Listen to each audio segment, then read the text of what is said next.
सांगलीच्या विकासासाठी जनसामान्यांच्या हक्कासाठी यंदा विशालदादा पाटील यांना लिफाफा या चिन्हासमोर विशालदादांना घेऊया आणि एका ऐतिहासिक विजयाचे साक्षीदार होऊया. मतदार मंगळवार दिनांक 7 मे रोजी सकाळी 7 ते सायंकाळी 6 पर्यंत.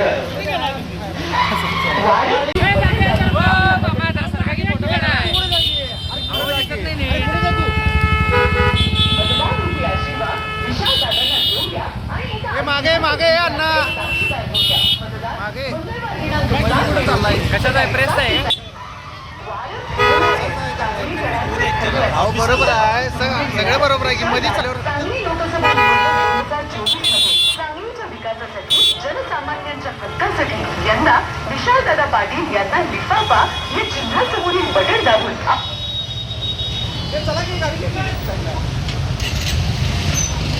ऐतिहासिक विजयाचे साक्षीदार होऊया. मतदार मंगळवार दिनांक 7 मे रोजी सकाळी 7 ते सायंकाळी माणूस निवडून येणार. विशालदादा यंदा खासदार होणार. सांगली लोकसभा निवडणूक 2024 मध्ये हक्कासाठी यंदा विशालदादा पाटील यांना लिफाफा या चिन्ह 24 मध्ये सांगलीच्या विकासासाठी जनसामान्यांच्या हक्कासाठी यंदा विशालदादा पाटील यांना लिफाफा या चिन्हासमोर विशालदादांना घेऊया आणि एका ऐतिहासिक विजयाचे साक्षीदार होऊया. मतदार मंगळवार दिनांक 7 मे रोजी सकाळी 7 ते सायंकाळी 6 पर्यंत.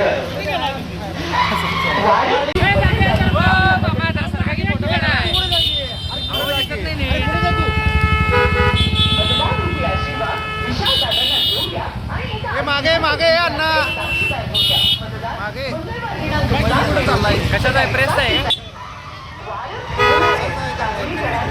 अहो बरोबर आहे सगळं बरोबर आहे की मध्ये